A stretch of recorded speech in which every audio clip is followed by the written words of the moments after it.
Magandang gabi. Sa nagpatuloy na Palaro 2025, nagpakita ng matatag na kompetisyon ang Humanities and Letters Cluster matapos makapagtala ng kabuuang 7 gold medals at 1 bronze medal sa medal point tally.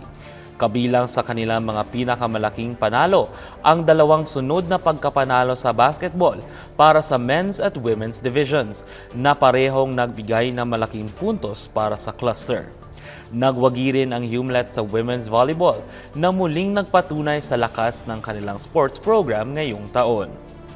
Hindi rin nagpahuli ang kanilang mga atleta sa iba pang sports.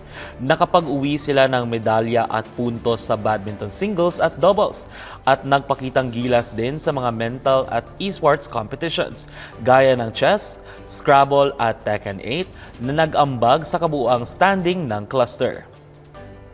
Sa pagtatapos ng Palaro 2025, malinaw na ipinakita ng Humanities and Letters Cluster ang kanilang determinasyon sa iba't ibang larangan ng palakasan, mula man court hanggang board games o hanggang esports.